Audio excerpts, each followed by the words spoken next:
Good news 2026-27ರ ರಾಜ್ಯ budget ಮಂಡನೆಯಲ್ಲಿ CM ಸಿದ್ದರಾಮಯ್ಯನವರು BPL ration card ಇದ್ದವರಿಗೆ ಬಂಪರ್ ಕೊಡುಗೆಯನ್ನ ನೀಡಿದ್ದಾರೆ.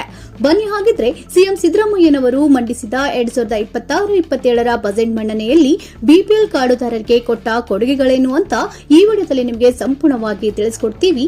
ಅದಕ್ಕಿಂತ ಮುಂಚೆ ನಿಮ್ಮ ಬಳಿಯೂ ಕೂಡ ಬಿಪಿಎಲ್ ರೇಷನ್ ಕಾರ್ಡ್ ಇದ್ದು ಪ್ರತಿ ತಿಂಗಳು ರೇಷನ್ ಅಂಗಡಿಯಿಂದ ರೇಷನ್ ಆಹಾರ ಧಾನ್ಯವನ್ನ ಪಡೆಯುತ್ತಿದ್ದರೆ ಈಗಲೇ ಈ ವಿಡಿಯೋಗೆ ಲೈಕ್ ಮಾಡಿ.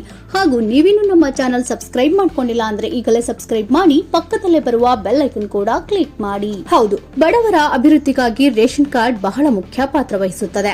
ಕರ್ನಾಟಕ ಸರ್ಕಾರ ಕೂಡ ಅನ್ನಭಾಗ್ಯ ಯೋಜನೆಯಡಿ ಬಡವರ ಅನುಕೂಲಕ್ಕಾಗಿ ಉಚಿತ ಅಕ್ಕಿ ಆಹಾರ ಧಾನ್ಯಗಳನ್ನು ನೀಡುತ್ತಾ ಬಂದಿದೆ. ಬಡವರು ಮತ್ತು ಬಿಪಿಎಲ್ ಕಾರ್ಡ್ಗಳನ್ನು ಹೊಂದಿರುವ ಕುಟುಂಬಗಳಿಗೆ ಉಚಿತ ಅಕ್ಕಿ ಒದಗಿಸುವ ಯೋಜನೆ ಇದಾಗಿದೆ. ಇದೀಗ ಬಿಪಿಎಲ್ ಕಾರ್ಡ್ ಹೊಂದಿರುವವರಿಗೆ ಕರ್ನಾಟಕ ಸರ್ಕಾರ 2026-27ನೇ ಸಾಲಿನ ಬಜೆಟ್ನಲ್ಲಿ ಬಂಪರ್ ಗಿಫ್ಟ್ ಕೊಟ್ಟಿದೆ.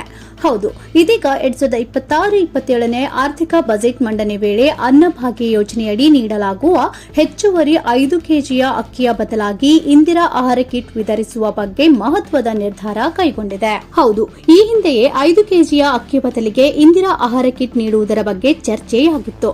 ಆದರೆ ಇದೀಗ ಅಧಿಕೃತವಾಗಿ ಬಜೆಟ್ ಮಂಡನೆಯಲ್ಲಿ ಘೋಷಣೆ ಮಾಡಲಾಗಿದೆ.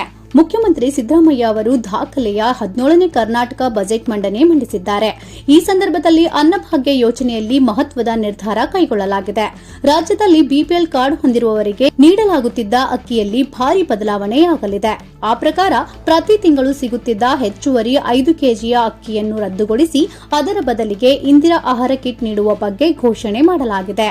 ಇದು ಬಡವರಿಗೆ ಪೌಷ್ಟಿಕಾಂಶಯುಕ್ತ ಆಹಾರ ಒದಗಿಸುವ ಉದ್ದೇಶದಿಂದ ತೆಗೆದುಕೊಂಡ ಮಹತ್ವದ ನಿರ್ಧಾರವೆಂದು ಸರ್ಕಾರ ಅಭಿಪ್ರಾಯಪಟ್ಟಿದೆ. ಇನ್ನು ಅನ್ನಭಾಗ್ಯ ಯೋಜನೆಯಡಿ 4.54 ಕೋಟಿ ಫಲಾನುಭವಿಗಳಿಗೆ ಪ್ರತಿ ತಿಂಗಳು ಹೆಚ್ಚುವರಿಯಾಗಿ 5 ಕೆಜಿ ಅಕ್ಕಿ ನೀಡಲಾಗುತ್ತಿತ್ತು.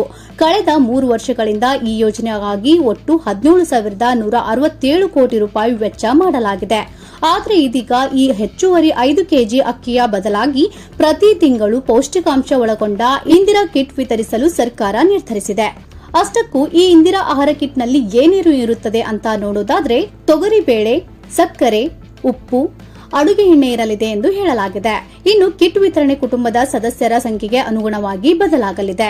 ಇನ್ನು 2026-27ನೇ ಸಾಲಿನ ಕರ್ನಾಟಕ ಬಜೆಟ್ನಲ್ಲಿ ಅನ್ನಭಾಗ್ಯ ಯೋಜನೆಗೆ ಸುಮಾರು 6,200 ಕೋಟಿ ರೂಪಾಯಿ ಅನುದಾನವನ್ನ ಮೀಸಲಿಡಲಾಗಿದೆ. ಈ ನಿರ್ಧಾರದಿಂದ ಬಿಪಿಎಲ್ ಕಾರ್ಡ್ನಲ್ಲಿ ಆಗುತ್ತಿರುವ ಅಕ್ರಮ ಅಕ್ಕಿಯ ದುರುಪಯೋಗಗಳನ್ನು ನಿಯಂತ್ರಿಸಲಾಗುತ್ತದೆ. ಅಲ್ಲದೆ ಪೌಷ್ಟಿಕಾಂಶ ಸುಧಾರಣೆ ಮತ್ತು ಸರ್ಕಾರಿ ವೆಚ್ಚವನ್ನ ಸುಧಾರಿಸುವ ಗುರಿಯನ್ನ ಹೊಂದಿದೆ. ಈ ಮೂಲಕ ಸಿದ್ದರಾಮಯ್ಯ ಅವರು ರಾಜ್ಯದ 17ನೇ ದಾಖಲೆಯ ಬಜೆಟ್ ಮಂಡನೆಯಲ್ಲಿ ಹಲವು ಅನುದಾನಗಳನ್ನು ಘೋಷಿಸಿದ್ದು, ಕೃಷಿ, ಆರೋಗ್ಯ, ಶಿಕ್ಷಣ, ಪ್ರವಾಸೋದ್ಯಮ ಕ್ಷೇತ್ರಗಳು ಸೇರಿ ಕೋಟಿಗಟ್ಟಲೆ ಅನುದಾನ ಘೋಷಣೆ ಮಾಡಿದ್ದಾರೆ. ನೋಡಿದ್ರಲ್ಲ, ಬಿಪಿಎಲ್ ರೇಷನ್ ಕಾರ್ಡ್ ಇದ್ದವರಿಗೆ ಈಗಲೇ ಈ ವಿಡಿಯೋವನ್ನು ಶೇರ್ ಮಾಡಿ ಅವರಿಗೂ ಈ ಮಾಹಿತಿಯನ್ನ ತಲುಪಿಸಿ. ಹಾಗಾಗಿ ಈ ವಿಡಿಯೋ ನಿಮಗೆ ಇಷ್ಟ ಆಗಿದ್ರೆ ಲೈಕ್ ಮಾಡಿ ಹಾಗೂ ಇನ್ನೂ ಹೆಚ್ಚಿನ ಮಾಹಿತಿ ಮತ್ತು ವಿಡಿಯೋಗಳಿಗಾಗಿ ತಪ್ಪದೆ ನಮ್ಮ ಚಾನೆಲ್ ಸಬ್ಸ್ಕ್ರೈಬ್ ಮಾಡಿಕೊಳ್ಳಿ. Thank you for watching.